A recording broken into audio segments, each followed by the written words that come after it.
boleh, dengan pengelola bahan baku boleh gitu ya. Nah, kita mendefinisikan plan seperti itu. Lalu di Jerman itu disetting di company 1000 itu ada 1, 2, 3, 4, 5. Ada 5 plan seperti gambar berikut. Masih ingat ya, company-nya berapa? Company 1000. Company 1000 itu ada di mana? Adanya di Jerman. Terus ada lagi company 2000, company 4000, company 5000 itu di negara lain.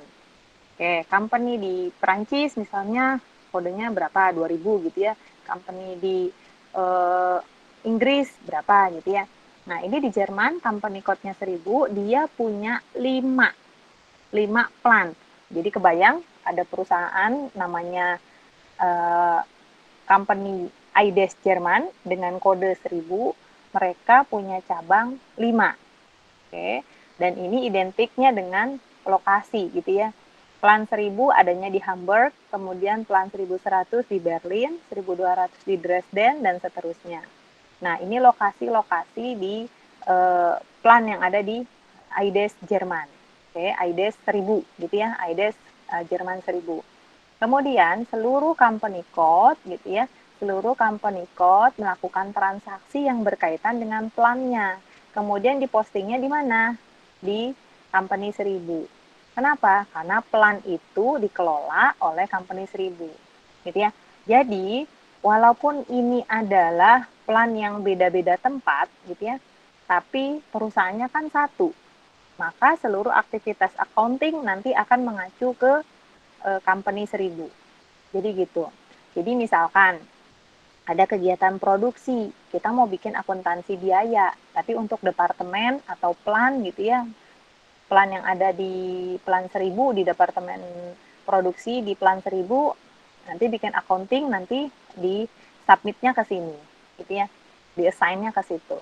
Oke, apa itu purchasing organization? Nanti di highlight lagi, tadi ada plan ya, plan itu nanti di highlight di sini ya. Nah, tandain plan itu apa. Oke, kita tandain di sini. Lalu sekarang purchasing organization. Purchase organization atau purchasing organization adalah elemen organisasi yang melakukan negosiasi pembelian kepada vendor.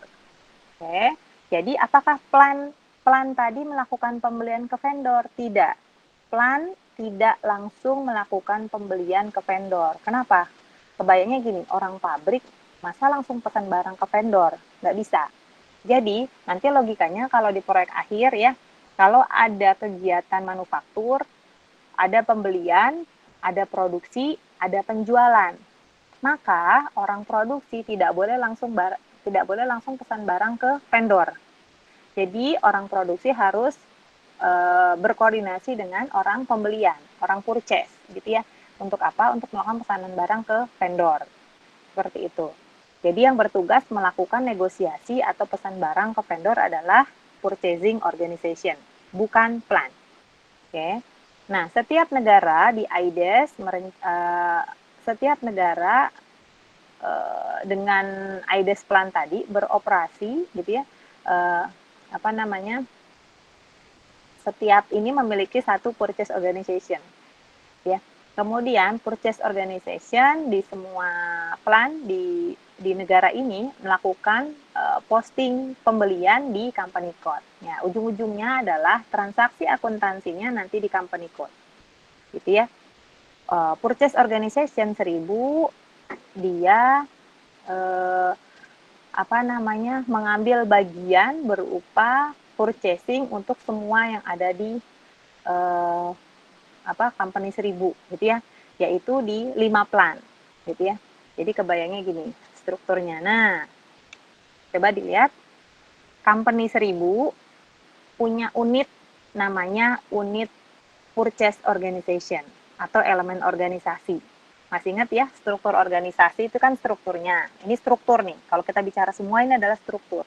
Kalau kita bicara elemen organisasi, maka kita akan bicara misal di sini ada controlling area, itu elemen, salah satu elemen. Company code itu elemen. Purchasing organization itu elemen. Plan itu elemen. Gitu ya. Nah, secara struktur yang bertanggung jawab untuk melakukan pembelian adalah purchase organization. Purchase organization itu berada di bawah company 1000 untuk purchase organization Jerman yang 1000 ini. Lalu, si purchase organization mengelola 5 plan. Gitu ya, plan 1000, 1100 sampai 1400. Jadi gitu. Jadi nggak masing-masing punya purchase organization sendiri, tapi semua dikelola oleh satu purchase organization. Seperti itu. Oke, kemudian kalau kita bicara tentang purchase, nah, kalau kita bicara tentang purchase, maka kita perlu mengorganisasikan mereka dalam seperti biasa, master data atau master record. Oke, data-data apa yang mau kita purchase? Nah, contoh, kita bicara tentang pembelian material ke vendor siapa? Vendor X. Contohnya di sini vendor X. Nah, sama seperti yang sebelumnya, general data atau data umum itu ditaruhnya di level klien. Oke. Data umum seperti nama, alamat kita pernah setting ya, semua pernah setting. Klien level dia menyimpan data berupa nama dan alamat. Mudah-mudahan masih ingat. Kemudian di tampilan berikutnya yang bawah kita pernah setting master data akun payable. Nah, mungkin saya akan bantu mengingat. Bentar ya.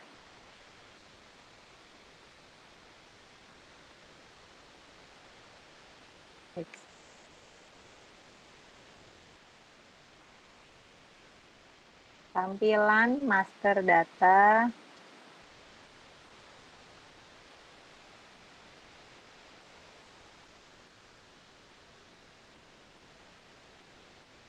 Nah, saya ada. Nah, di sini ya. Mudah-mudahan semua masih ingat master data akun payable. Ada level general data, ada level company code data. Mudah-mudahan masih ingat. Ketika kita next gitu ya, waktu praktikum sebelumnya, kita akan edit semua mengisi nama masing-masing, Mr. atau Mrs. Siapa, misalkan Mrs. Widya, Mr. Company, Mr. gitulah ya, Suandi dan seterusnya. Address di sini, kemudian kalau berkaitan dengan kita mau merubah payment term atau termin pembayaran, waktu itu menceklis di bagian ini. Nah, kita balik lagi, ini adalah level. Level apa? Level dalam pelevelan di organisasi yang ada di SAP. Master data general itu di klien mah ada gitu ya. Tapi kalau berkaitan dengan transaksi adanya di company code data. Oke, saya balik.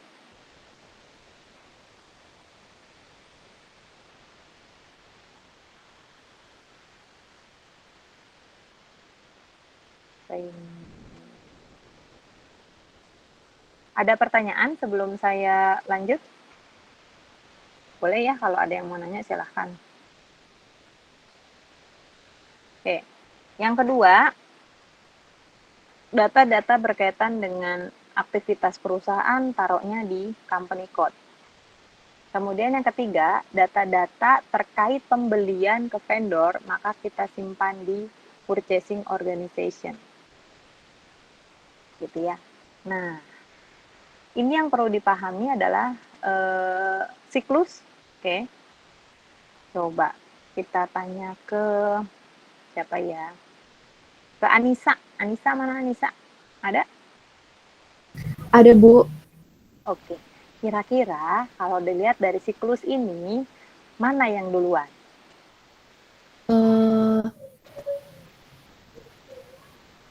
Mana dulu? Demand determination bukan? Oke, ada di bawah ya. Oke, demand determination. Oke.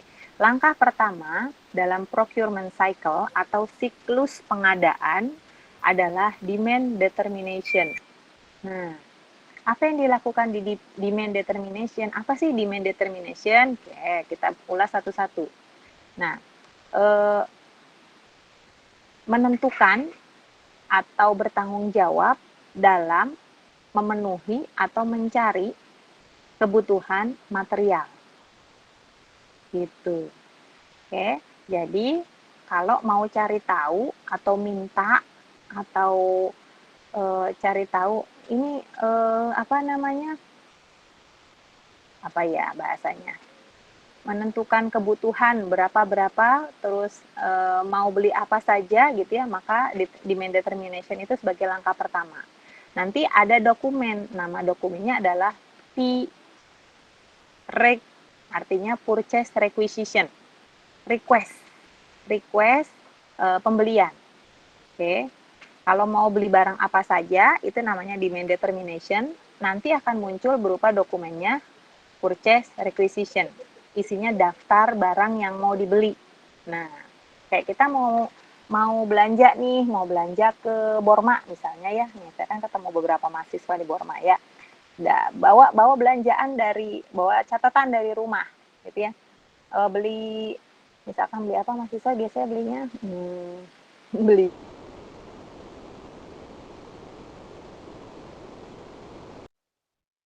list.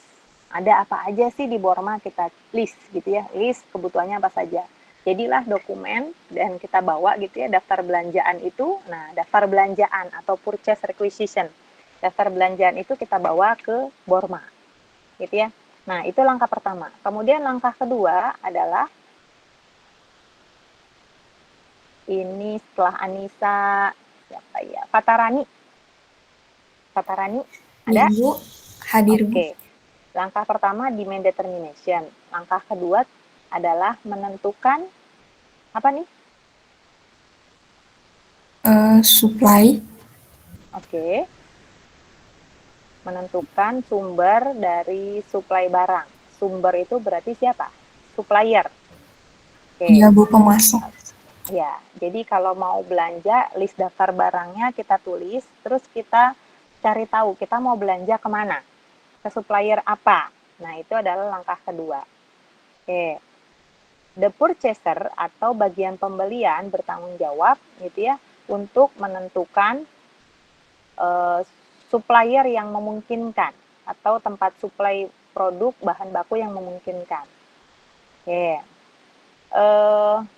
Oke, yang kedua, kemudian langkah ketiga, coba Nakita. Kita ada? Oke. Pengen tahu sumbernya di mana aja. Nah, coba yang ketiga ini apa kira-kira? Memilih supplier. Oke, kalau tadi mengumpulkan suppliernya siapa aja, kalau yang ketiga adalah memilih supplier. Dari sekian banyak supplier, kita pilih satu yang mungkin kita anggap paling murah, paling berkualitas, diskon paling banyak, gitu ya, dan seterusnya. Oke. Jadi supplier yang kita anggap bisa bekerja sama atau menguntungkan, maka kita lanjut ke tahap ketiga, yaitu supplier selection, memilih supplier. Oke, yang keempat, Alan. Ya, Bu. Ya, langkah keempat apa? Purchase order, Bu. Oke, melakukan proses pembelian. Pembelian. Oke, Ya, Bu. real purchase-nya ya. Lakukan penanganan pembelian.